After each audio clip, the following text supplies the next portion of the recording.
Okay, here we are. Back. I'm back in the game, and that feels pretty good. I probably sound like I'm normal, but um, actually, I've had a sore throat that has been tough and just felt really, really terrible yesterday. I just couldn't do it. Interestingly enough, it was a really super rainy day here, and normally, if we if we miss a class, we have to give students, we give them a lecture to watch, one of the old recorded videos to watch, and then they have to write a summary of the video, a 3-part summary. But yesterday it was raining like crazy, the weather coming through, and we just let them get the points without doing that. So anyway, there we are, man. So we're back here today, and I think we have a good class tomorrow. Hey, so Eric put that question up about Netanyahu and Gaza and Israel. I think I want to say that thoughts on why the U.S. remains weak in their redress of Netanyahu. I don't necessarily think it's weak. I think it's really complicated. Um, it's not, if you, a lot of people will say, and I maybe would have said in the past, or I don't know. It's just really complicated. So some people say, well, Israel's our ally, and Israel's like a military base in the Middle East and that kind of stuff. But so we got to keep Israel strong and against whatever it is. There's that kind of leftist perspective. And then the other side is like, no, we have to support Israel because they are our ally. So the left side is like, it's critical of that, and the other side is saying that's a really good thing.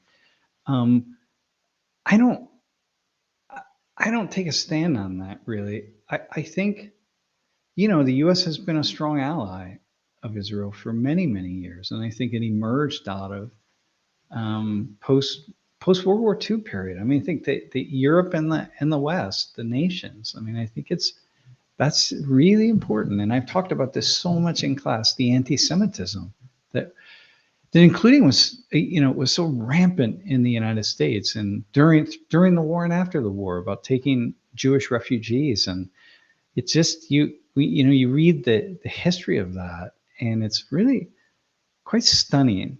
And I think the nature of the conflict that has happened in Israel Palestine, it wasn't just a conflict that emerged immediately, like boom. It's a slow, kind of a slow burning process over many years. And I think people we and so much of the period of that conflict, like in the early 1970s, in the mid 70s, when Israel was like really consolidating its power, well, so were the nations, the oil nations, who were consolidating their power, and nobody was really certain which way they were going to go. And were they going to just really go toward the Soviet Union, or go toward China, or go toward, I mean, nobody really knew. And I think when you go back, it's easy to, you have to, I don't know, when I go back and I read history and I realize, oh man, oh, that was going on at that time. And so the fact that that Israel became a really important ally to the United States, and a strong one, and that, we really stood behind the nation, is that nation is in part due to many things. It was an anchor of democracy in a space where there was not, where democratic institutions were quite weak, and it was pretty clear that the Israel state was not going to move toward the Soviet Union or toward China, and both of which, these are geopolitics at a big level, going back to the 70s and then the 80s. So anyway, it's so to say now, like, why haven't we stood against? It's like, well, also, we support, we support. It's just, God, it's so difficult to say. Like, there's such a long period of support for the institutions of the Israeli state, and we sort of built, foreign policy around that. And so it's not just easy to say, hey, suddenly, what are we going to do? Withdraw support? I mean, like, what are you going to do? Like, so it's bigger than that. And in the long term, it's it's it's and it's not just, well, the Jewish lobby in the United States is so strong. That's not it. It's not that simple either. And yeah, it's not so simple. I don't think it's not just that. Although it's also in play. A lot of things are in play. The military-industrial complex is in play, and different nations that very quickly can different in the region, different groups that really would very much turn against the U.S. and like we turn against the West, and people don't really understand what that means. I think a lot of people. So I'm not like, I feel like there's a part of me that speaks kind of like these hawks speak, but it's like there is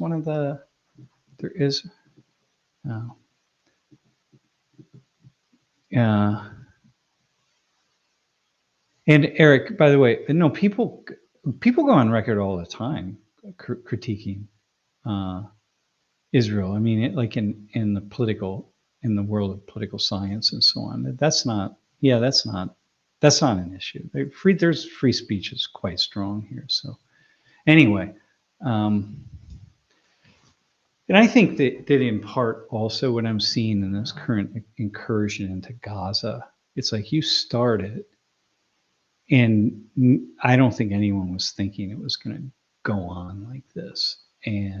But once you're in and you started something, it's really difficult to extract. I mean, it's always, this is what Vietnam, I mean, this is so many conflicts are like this. Forget about Vietnam. I mean, obviously that's one, but so many conflicts are like that. And that's why once you start something that's so pivotal, you got to have several different end games. If you don't have several different end games, you might get yourself in trouble. And so, there's so many. The population in Israel is also a big segment of the population is really struggling. Do you keep going or do you not? And so, I don't know. It's very. And then you do what? Do you stop? And then this Hamas is Hamas, right? Nothing happened. All the destruction for nothing. And so, or do you go all the way and destroy everything? I mean, either way, it's just horrible. This is war. War and militarism is always in the end going to lead, almost always in the end, going to lead to outcomes that are troubling and problematic. And of course, sometimes because we've created a global world system based on that has been militarized at every level, it's almost impossible to move, to pursue foreign policy without having to, have the carrot and the stick, so to speak, right? So, because the other side, you don't know what the other side is going to do because, these military weapons providers are moving weapons all over the world. So you don't know who you're going to be up against. And this is very troubling. So I don't know how they win. I just don't understand how militarization wins so often. Yeah. Hey, hey, can you put Chasing the Horizon up? Yeah. I'm in an intro to sociology class, and my professor blatantly inserts her political biases in the class, making it seem more like an activist class rather than teaching me the basics of sociology. Well, and so then your next question is, how do I approach this course? Well, here, man, wait, where do you, by the way, where do you, Chasing the Horizon, I'm curious about where you go to school. Well, now don't say where you go to school. I don't want to know. I was going to say maybe. you, yeah. See, I have this dry cough, so I got to just kind of I might have to stop here and there. You live in Monterey. Okay. You live on the left coast, the West Coast, the left coast. Here's the thing, right? Take it with a grain of salt. Maybe talk to her. It sounds like it's a her. Maybe talk to her about it. Like, don't be afraid. Just say like, hey, can we talk in your office hours? It feels like this to me. I really enjoy students talking to me when things that I do or that I get wrong or that they feel like I'm not being fair to a certain side. I really, really appreciate them talking to me and giving me very specific examples. Okay, especially if it's an intro class. So I would definitely say do that. At the same time, Jeff, if you could put Chasing the Horizon, that first question back up, so we'll leave it on the stream so people know what I'm responding to. So at the same time, listen, keep in mind that sociology emerged as a discipline in the 19th century when society was going through a really the great transformation of industrialization. Okay. Well, actually, we had already been in it. All right. Yeah, you can take it down now. We had already been in it, but we were really, we've had sort of reached another level of technological innovation by toward the end of the 19th century, right? And 19th century, yeah, toward the end of the 1800s, right? And ironic, the left coast gave us Reagan. Yeah, but listen, Reagan was left. Like, compared to today, Reagan was on the far. Well, he was on the left, not the far left, but he definitely was on the left. That's what's so crazy. And like Biden is on the right compared with Democrats of old, right? Anyway, so sociology emerged in that environment, okay? And when sociology as a field really sort of came together. And that meant that what we came together to understand is social change, societal transformation, and social problems. And in particular, we wanted to know how did how were the processes of industrialization really impacting society in positive and negative ways, but very much looked at problem solving, looked at the negative ways. Okay, so that means that sociology as a field emerged around social problems, right? So inequality and political divisions and poverty and housing crises and war and conflict and family breakdown and all of racism and gender sexism, right? So all of these kinds of things, the destabilization of religion and ethnic conflict and assimilation, immigration, all of the things that came with more advanced industrialization. And what that means is that when you pick up those problems, you're focusing on change and transformation. So you're trying to really critique those things and understand those things, and not kind of saying and always asking the question, how can we make things better? So society has a problem, we need to make it better.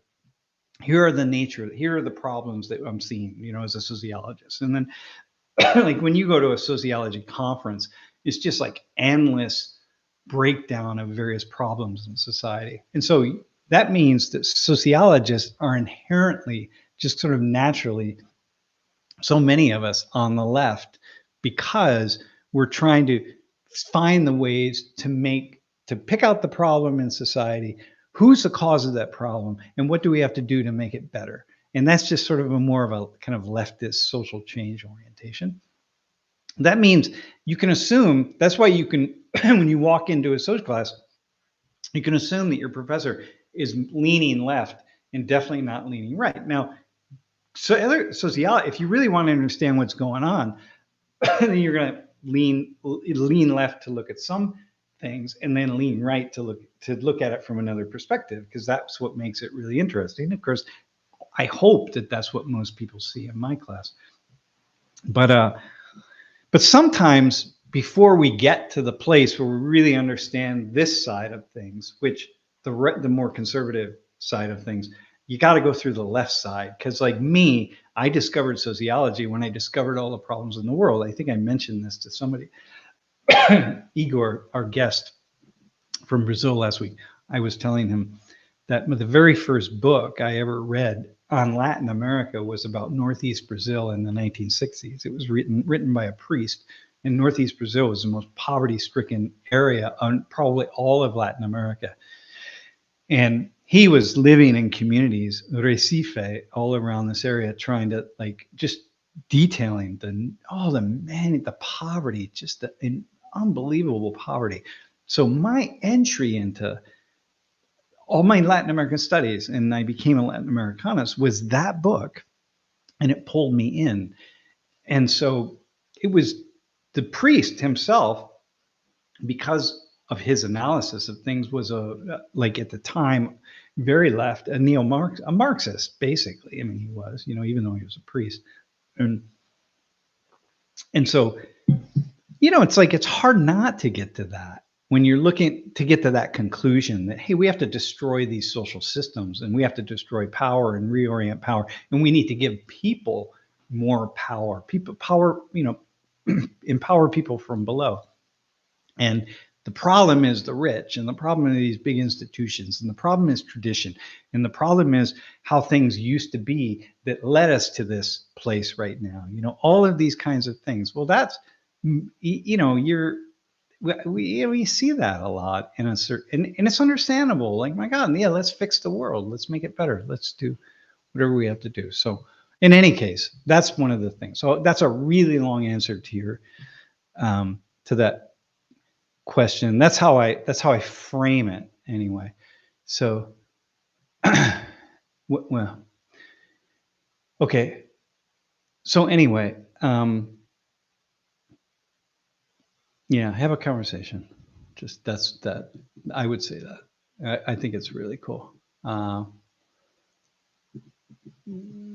videos with no authority on the subject and biased art. So it's what she's doing. Yeah, because you want to like look. When I first started teaching, so Chasing the Horizon said that the other thing. It's definitely what she's doing. She's using reason. Yeah. This is my final thing. I'll say this, and then we'll move on to something else.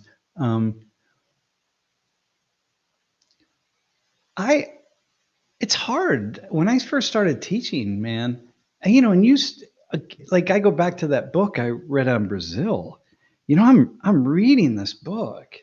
I've never picked up a book on Brazil. I don't know anything about Brazil, and I don't really know much about Latin America. Well, I knew nothing. It was the first book I read, and I'm reading this, and I'm just like, oh my God.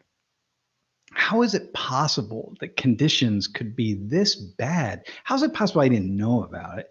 So now I got to, really read one and another book, right? But like, it's just so shocking to me. And the first thing I do with the book is I gave it to someone else. I say, you need to read this. Like, oh my God, you'll be as shocked as I am, right? And then once I started teaching, and I'm like, reading something about poverty, like deep poverty. and I am, wanting to show people, like, God, you got to watch this movie. In my class, like I bring a movie in, and I'm like, you guys got to watch this movie. Oh my God, about, poverty, I don't know, in Appalachia or something, right? And how, that's the orientation. So the more we learn, the more people learn about these problems, the more maybe we can come together to fix them. And what comes second is, in my mind, so the first thing is just I want to make people aware of these problems. But it was only later, after I started teaching for a while, and I became a much better sociologist. Then I could move to that step of saying, okay, now let's just deconstruct the problem. Right? Let's look at it. Let's look at the complexities of the causes and this kind of thing. And that's the thing. So I would say that. So if you'd have my class, it's 40 years now. If you'd had a class with me 30 years ago, I wouldn't have been that different from your current professor. I mean, maybe I would have, I don't know, but maybe not, man. So yeah. Hey, pull up your counter sources and review hers and yours together. Find out where the problem lies in teaching and receiving. Yeah, yeah. But also remember that you don't have to get in a conflict thing like that. But just remember that a lot of us, it's very difficult as a teacher to not want to, if we have, if we have a compassionate heart and we see some of these things, right, it's very difficult as a teacher to not want to illuminate for our students what we have had illuminated for us, police violence, right? And then but then I mean, if you don't dig further into it, you say, wait a minute, hang on, like, wait, how much police violence is there? Like, really? There's this great video detailing all the police violence, but like, you got to stop and you got to go back and really start doing your analysis to say how much police violence is actually out there. And then you start and then once you do that, and then the complexities open up, and then you start approaching it in a different way. So for me, that's one of the reasons I like to put my class online, because it forces me to actually be thoughtful. I became much more thoughtful. Yeah. Hey, wait, I want to go back to, can you go to Arnika's statement there about feeling unsafe in class? So opinionated. When you say feeling unsafe in class, what's that actually mean? Unsafe how? Fear of being physically attacked. Yeah, well, that actually, Arnica, goes to my thing about the one student. I think it was when we did the Q&A, and the one student said the thing about, we had a big uproar last year. We had some visitors to campus, and so many students, they came out and they protested the visitors, and they said, oh my God, we're unsafe with them on campus, even though they were going to a room somewhere on campus and they were going to talk, and they weren't leaving that room. They were going to go back to their hotel, but they just basically were going into the room, and they're going to have a conversation, mostly to students who agree with them.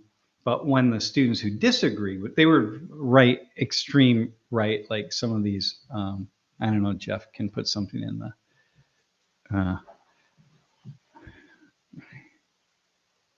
yeah. And Jeff, I got it, man. Jeff can put something in the chat about who they were, but the students on the far left came out, and they were going to storm the room and protest, and they were demanding that the university not support them, and demanding that they not be allowed to speak, and making all these demands, right? And I said, look, students didn't give a damn.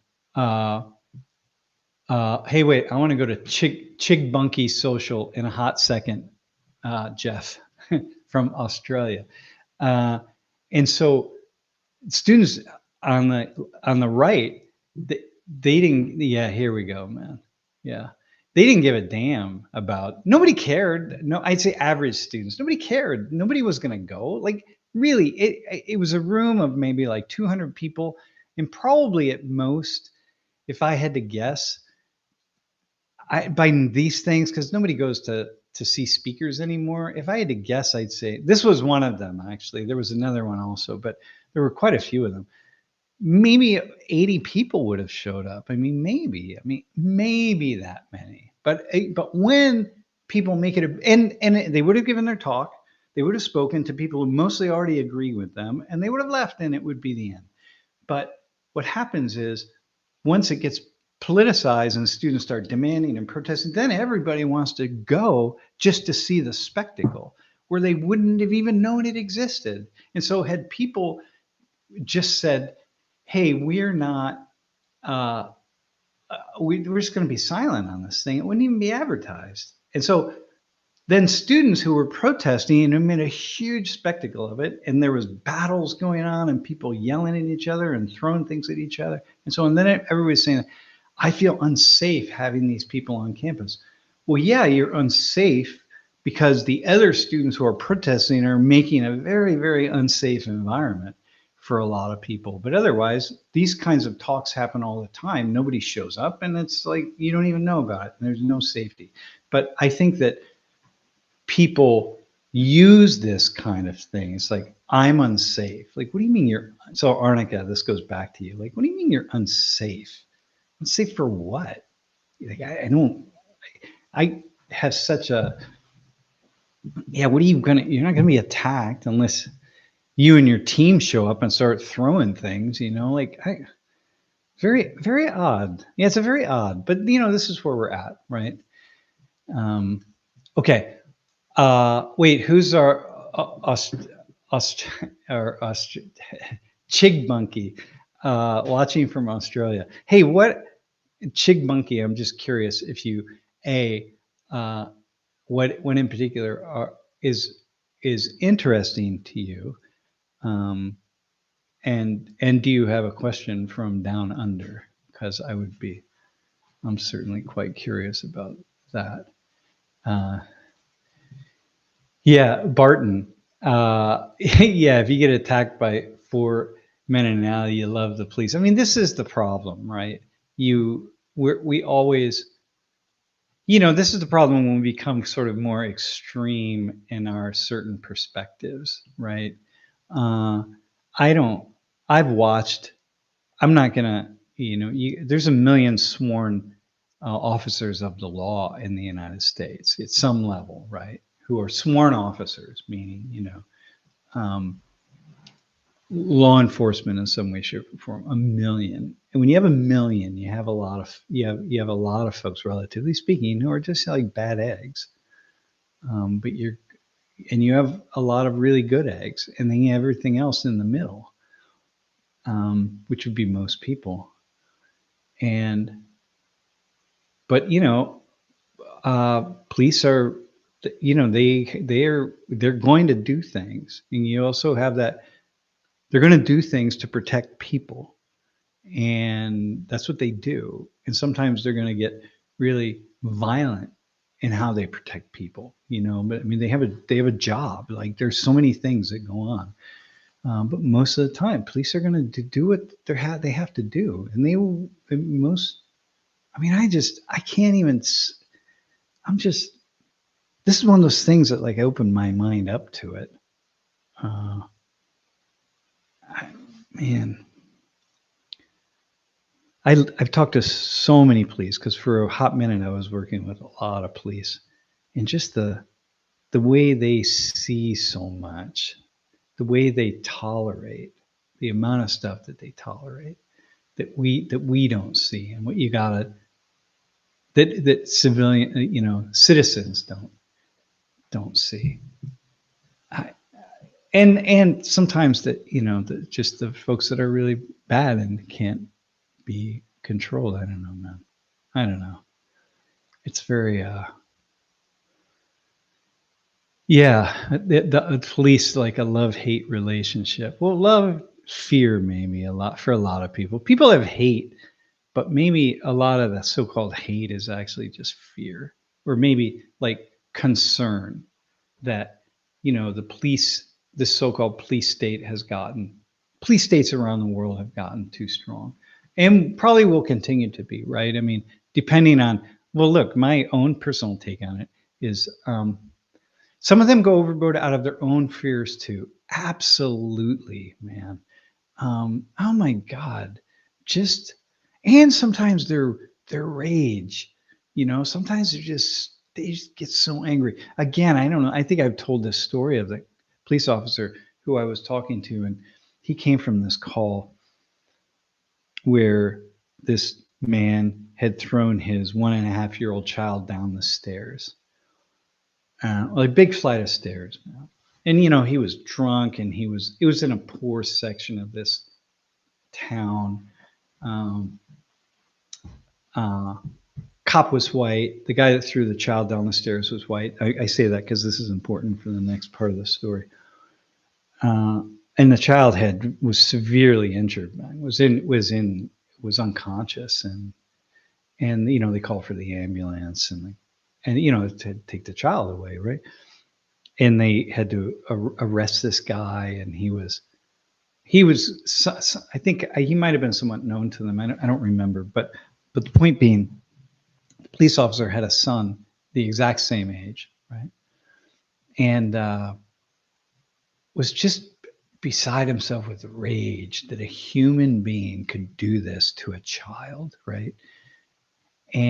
But he contained it, and he said, I was crying, like I had to go back. The child was unconscious. You know what I mean? He was the first one on the scene too. So anyway, he knew he was going to have like probably a half day off, because protocol would be for in a situation like this, him being like, I need a day off or a half day or something like that. But he said he was on his way back to the station, and he pulled over this car that clearly made a really bad infraction, like blew right through a stop sign or whatever. But it was absolutely, an infraction. And so he said, look, I just had to pull this guy over because it was kind of a dangerous situation. So he pulls the guy over, and the guy in the car was not white. And I don't remember what his background was. He was either knowing the particular region area, he was either black or he was Hispanic. And the guy just started speaking to the cop. It's like, you only pulled me over because I'm black or brown, whatever. I think he might have been a black Hispanic guy. And like giving the officer just a lot of just shit, right? Like he didn't want to give him his license. He was just like claiming all this stuff. And the cop said, I wanted to reach in to this dude's car, rip him the F out of it, and just pummel him, man, after what I had just experienced. And he said it took every ounce of my energy to just listen to this person speak to me like that after I had gone through this, and just be, and just follow procedure, right? And take it, just keep taking it until and not wanting to arrest the guy. He said, even with that, I didn't want to arrest this guy, right? And finally, give the guy a ticket, right? And so I was in a room full of about 20 cops, and I said, hey, how many of you have had experiences like this, and how many experiences like this have you had where you've gone through something really traumatic and then, you have to deal with it? And every single one just raised their hand and say, oh yeah, it's actually pretty common.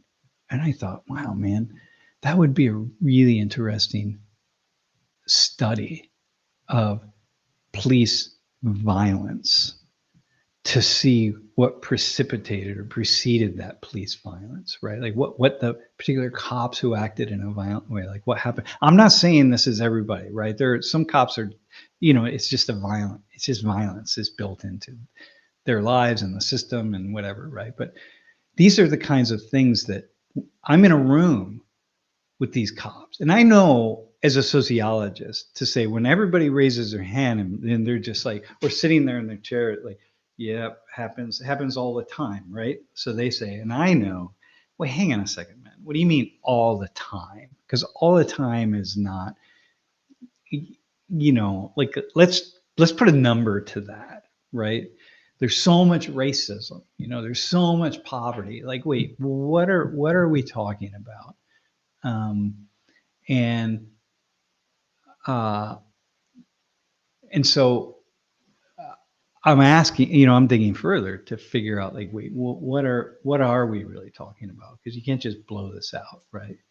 Like, going back to whoever it was, it said like, with your sociology professor out in California, it's like, yeah, I'd have to be in that class. And I'd have to say for myself, like, well, I don't know, maybe that's not an unreasonable statement to make. Okay, that one's a little bit politicized, but that one maybe not. And, so yeah, when it would be pretty cool to have police talking about their experiences and such. And I've done a lot of classes with police, but I really would like to to do more, have police as guests, and bringing police really into the room and talking to people. Just hearing, it's so fascinating to hear, to see life from their perspective, man, and do ride-alongs. If you're in a community where you can do ride-alongs with cops, most every police department allows for ride-alongs. You just go in the car and you ride in the front seat with the police officer, right?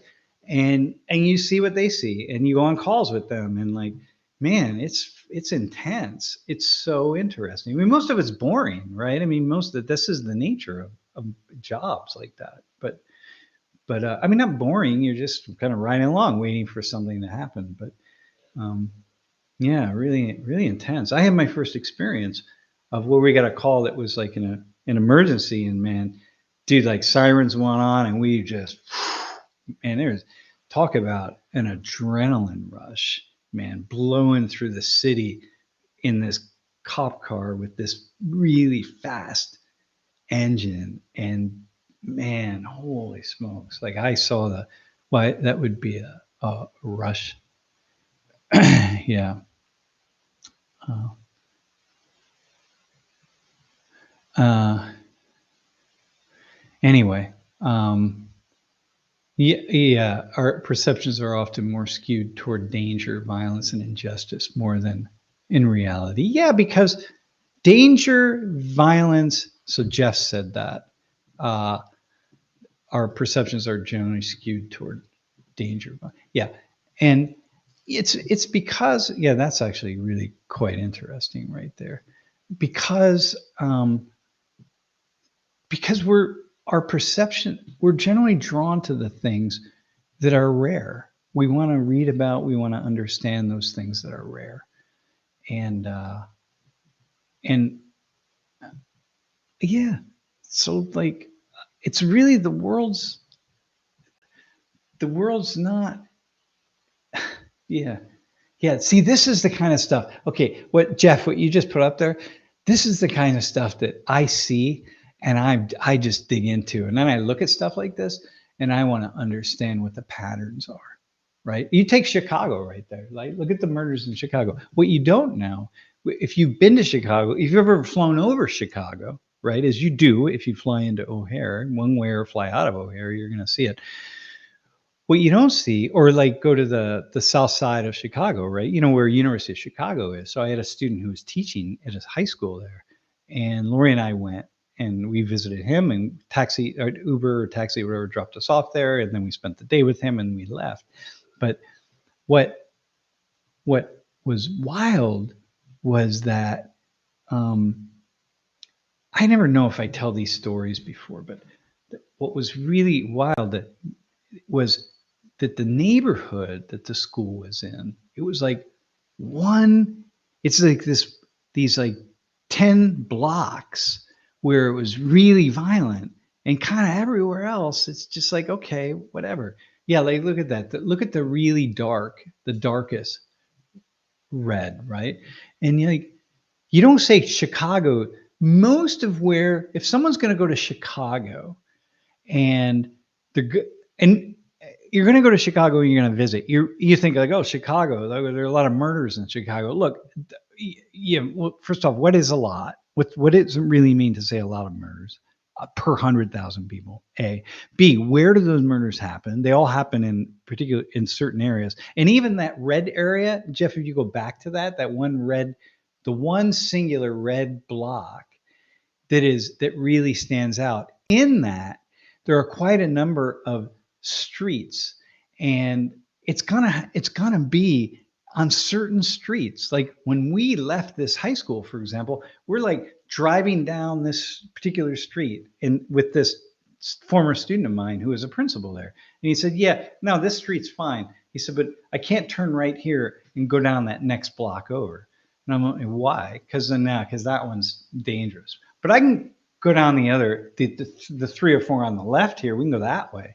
And then once we got up a little bit, he said, no. So if I go over here, there's a couple blocks over, there's one block that's really dangerous, right? There's a killing, there are several killings almost every damn weekend, right? And I'm like, so it's not just that, it's just that so much violence in the world is very isolated geographically and isolated to certain social groups. The vast majority of the murders that are happening in Chicago, they're not. If I go to Chicago and I walk around where I would mostly walk around in the vast majority of Chicago, nothing's going to happen to me. Most murders happen between people who know each other. They're inside of families or in social groups that are fighting or something. This is the other sociological thing. So I'm always talking about how life is really pretty damn safe. And so, you watch these police shows and stuff, and and they're going to show you the victims, right? And the victims are the ones that sell the most, or that the people are most intrigued by, are going to be victims who are not known to the perpetrators, this kind of stuff. But that's just not, those are the rare ones. Yeah. And but anyway, I like to look at those kinds of data because when you have a sense of what's going on, they tell a story, and they're going to tell a story that's really yeah. So it's okay. Hang on. Omar vegan, but person, we do that. What happened to called children far worse than 90. Yeah. Wait, hang on. Omar, you're talking about wait, once again, Omar, I think you're talking about animals. And I had this idea that I need to have a class. I'm going to have a class on with a conversation with someone who's involved in and supports factory farming, and somebody who is involved in very local farming, and then a vegan vegetarian, and just have this kind of conversation about the different things that they see. I think it would be really interesting. Yeah. Okay.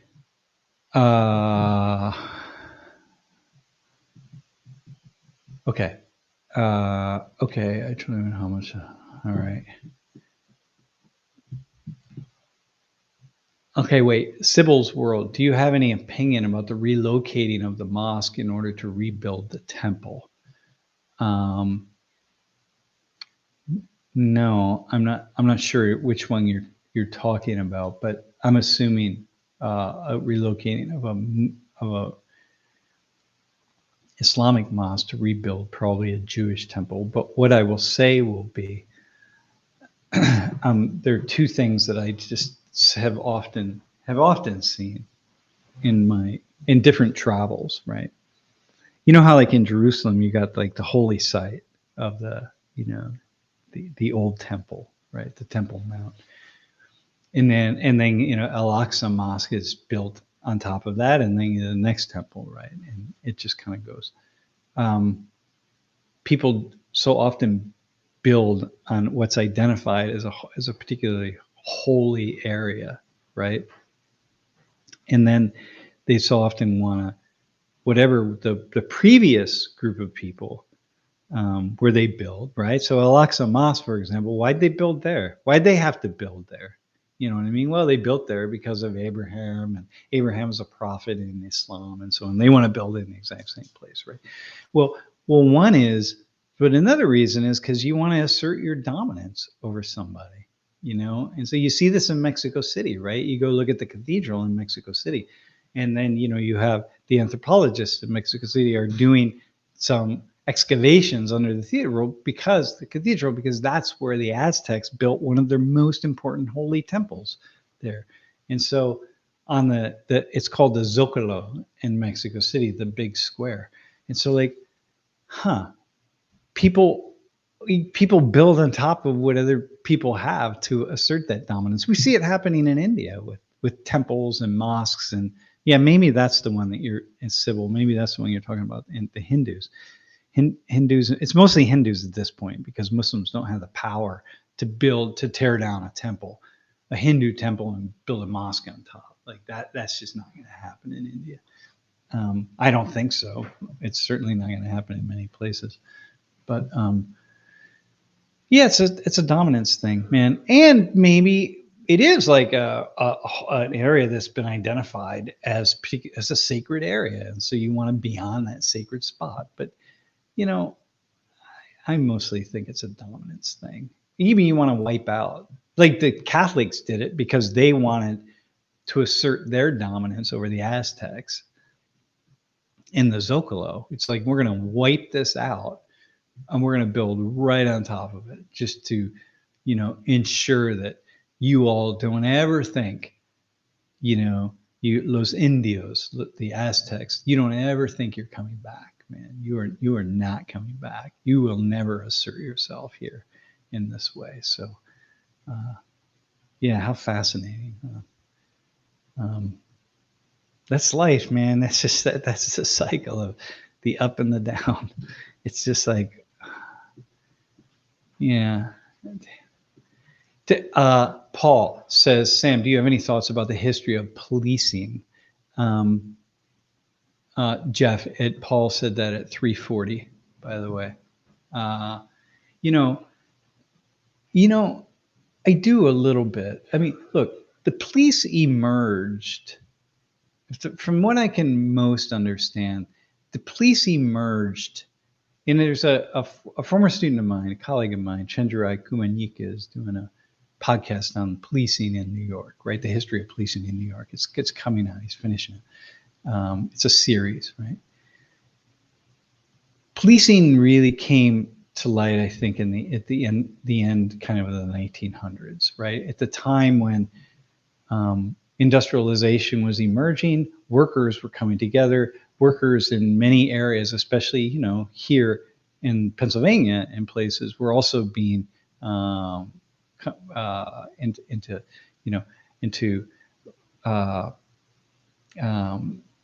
we're being industrialized, right? Hey, look at that. And so there was this kind of movement of the Pinkertons. You may have heard, like, this private security force that, the owners of industry, the Carnegies and the Mellons and all these folks, right? The Rockefellers, and, you can't have your miners from Poland or your miners from Prussia or Romania or Italy or wherever they might be. You can't have them unionizing. That's not going to work because you have an unlimited supply of labor coming from Europe, and if you let them unionize, then you start having to pay fair wages, this is a problem. So the Pinkertons then slowly transformed. I don't know that this isn't the exact story, but some of what those private security forces for the gilded class, they turned into like kind of police departments in a way. So here in the U.S., I mean, police, but that's not. There are many pathways to the history of policing, but that's one that's really important. Police exist as instruments of the state, and at this time, it's the instruments of the ruling class, and that's a large part of what happened there. So police didn't exist to protect those workers who were being exploited by the gilded class, by the owners captains of industry. They didn't exist to protect the workers from the owners, right? It was the other way around, and so that's part of the history of policing. But as things get more complex, police have multiple jobs to do, right? And so, but that's I'm gonna do that, man. I want to like have. Yeah, I want protection. If I can protect myself from my employees who might act contrary to my own interests, and if I can get someone to do that for me, then let me hire this private security guard to do it. But I don't know that. I mean, of course, I don't know that, and I don't. It's very different. Hey, Tyler B, you're asking, what books are you reading lately? Well, actually, strangely enough, hang on, I'll show you a book that I'm reading.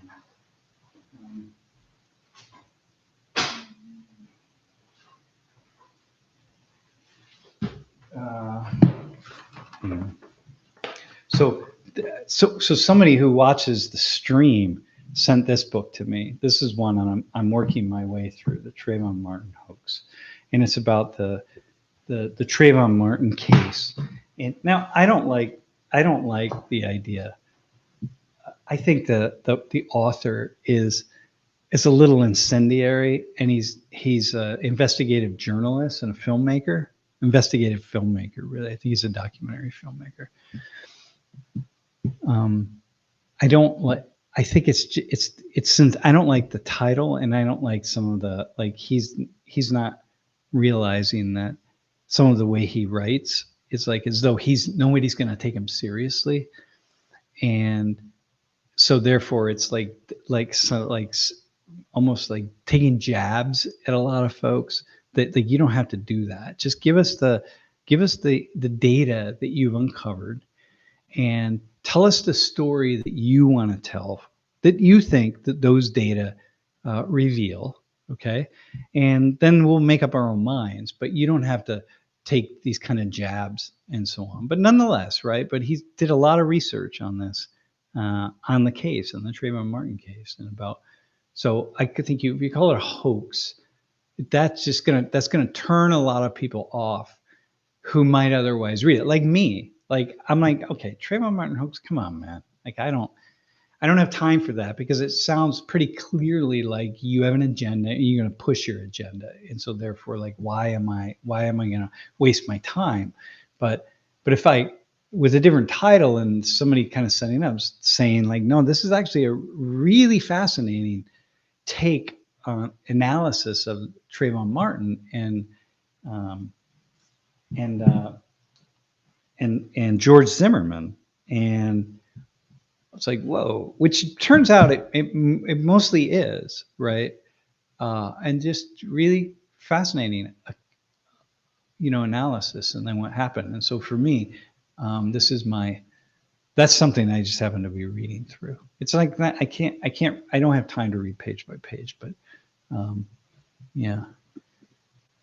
So anyway, okay, what else do we have? Yeah, you Eric sell the idea of the police come from the landed gentry, right? Jeff, I can't see when he just recently wrote that. It's police come from, yeah. So, yeah, of course, and probably, of course, the wealthy. Look, the kings and queens. If we want to go back, like village elders, right? Hunting and gathering. You had your people who were you used for protection, right? And then you settle down, and you're going to have people who are protecting the perimeters of your community. And at first it's going to be people just inside of your community because you don't know what your threats are, right? And then first you're going to have people inside of your community who are going to protect you. But then imagine at some point in time you can hire people to protect your particular community, right? And like, okay, like you want to protect, and then imagine that you really need protection, right? You're gonna take more from. You've created a situation where like taking somebody else's land. Like for example, the European settlers, as they're traveling across the West, and then they would hire people to be protectors against the native occupants, right? The indigenous occupants of the land. The Indians who attacked them. Well, the Indians only attacked them because they were taking what was theirs, right? So it's what everybody would do.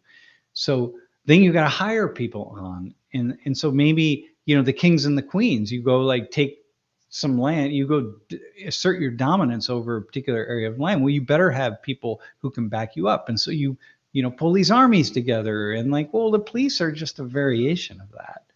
So like, okay, here we go.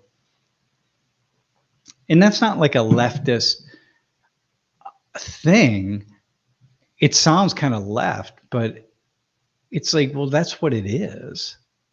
And poor people don't hire police, right? Unless they hire themselves. You have neighborhood watches, that kind of stuff. And you have that in a lot of less wealthy communities, especially communities where you don't have really strong, thriving police forces. But, and maybe because of what's happened, you have like more criminality, right? Because of the nature of social breakdown. So like, okay, like, of course that is. Of course, rich people hire police to protect them. We have security systems, right? And the police know, that, the security system goes off and like somebody shows up, So yeah, I don't. Yeah, that's a thing, man. Um, have you read? Greg Skipworth says, "Have you read Pathogenesis, the history of the world with 8 plagues?" No, uh, I would like to read that though. I've heard of that, and it seems really interesting. Uh, yeah, Rickard Magnuson. All I hear is sensationalist. Yeah, well, you do because sensationalism sells. Again, of course it does, right? Look, yeah, of course it does. It's just, you know, um, yeah. So opinionated Matt, you're recalling the history about the enclosures, man, the enclosures in England and in Ireland. Yeah, the enclosure movement. One of the best books I ever um, read in graduate school was, oh man, I forget the title. Something about the enclosures and the makings of the working class. Um, okay, what else do we have? Um, Thank you for live streaming social media classes. I'm hooked. Greetings from Arkansas. Hey, Michael. Thanks. Thanks for. Oh my God. Thanks for watching from Arkansas. Yeah, man, that's awesome, man. Hey, Jeff, if you see another question, it's hard for me um, to read or to like kind of to get something. Maybe if someone has, we're gonna pull up. Well, I'm gonna just take about 10 more minutes. My throat's okay, so I'll go about 10 more minutes, and then I'm gonna hop up. Hey, what about Bassam the other day? No one has said anything about Bassam.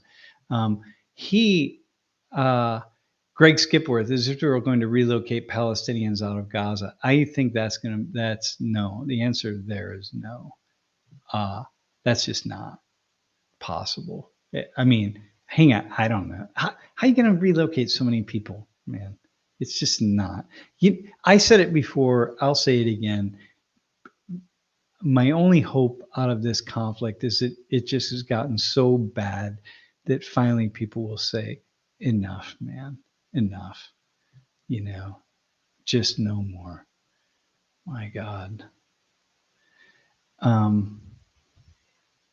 Yeah. Hang on one second.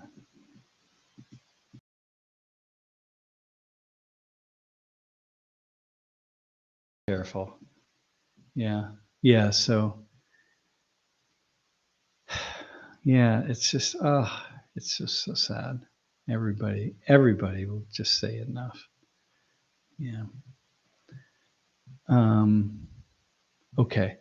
Uh, okay. So Bossum would have been here today, except that Bossum is on an airplane on his way to San Diego. He actually leaves probably right about now, and so yeah, it was really really nice having him, and he stayed with Lori and I Friday night and Saturday and Sunday. It was really, really, it was just good. Uh, yeah, it was really good to have him. Okay. Listen, I think I'm going to, okay, Chick Bunky Social. There we go.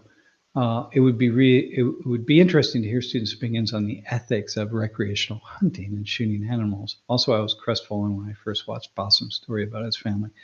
Yeah, thanks for that. I have it at a couple different points had people who hunt. Omar, the vegan, you'll appreciate this. People who hunt. Have converse and who shoot guns. I mean, who like shooting guns for target, so on. People who hunt having conversations with people who don't, who have never picked up a gun, and then people who hunt and eat the animals that they kill. Speaking with people who don't hunt and wouldn't be able to kill another animal and yet eat meat. So can go to the grocery store and pick up a package of meat and of a piece of an animal that was killed, factory farmed first off, in very unethical, very just troubling circumstances that none of us would ever allow our dogs to be in. Those of us who are dog owners, if our dogs had to live like so many factory farmed animals, it would be unconscionable. And so pick up a package of meat with an animal that was of the body, parts of a body of an animal that was factory farmed, and take it home, pull it out of its plastic package, and cook it and eat it and not think anything of it. But could never imagine getting a gun and shooting an animal and cutting that animal open and cutting it up and eating the meat, because they can't imagine doing the killing themselves. But it's okay if somebody else does it. And Omar Vegan, I think, like yeah, your question is right. Would you eat a cat or a dog, and why not? Well, if you're going to eat a goat or a sheep or a lamb or a chicken or a pig, pigs are smarter than dogs on average, except a few dogs. And that's what I hear anyway. I don't know. Why would you? Why don't you eat dogs and cats? Like, Korea just made it illegal across the country you can't eat dogs. So most places don't. It's it's really tough to find dog meat in a place like Seoul or something. Has been anyway, but you can find it elsewhere. And you have dog farms, man. There are these factory farms for dogs. Like, we have factory farms for all sorts of animals. And, you have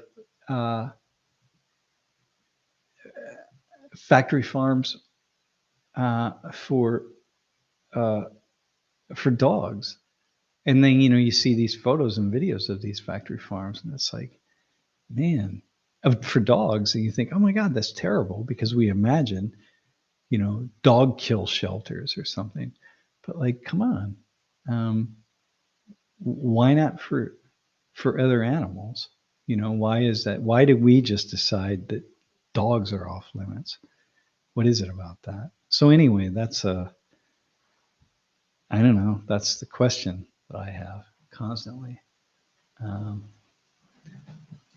have a porch chicken, and the dog is my roommate. Both smarter than most humans. I know. Yeah, I got that. Yeah. Yeah. All right, man. Dad joke. My candle store got robbed. They took every cent I had. Oh, man, dude. Yeah. All right. All right. You can expand that out to a lot of things.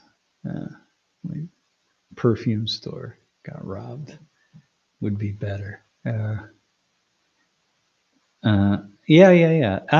Oscar Shaw. It's an odd evolutionary relationship. Factory farming is terrible for the specimens, but great for the species. Huh. I'm not exactly sure what you mean by that, but there's something in that I kind of, that's really, that strikes me as like, there's something in that's worth considering. Yeah. Hey, yeah, we'll be in class tomorrow. Definitely have a good class set up. So let's just do that, and let's cut here, and I'll go tomorrow. I gotta keep my voice in good shape. So, all right, everybody. Classes. I'm not sure what it's going to be about. I think it's going to be about culture, and I'm going to have students experiencing, sharing different aspects of culture with one another, and I'm going to share some things. I think that's what we're gonna go. Yeah, I'll take care of my throat. All right, man. Okay, y'all. I'm gonna head out. Thank you. Wait, hang on. Let me do that. Let's see if that brings the. Nah, it's not doing it. Okay. Thanks, everyone. We will talk.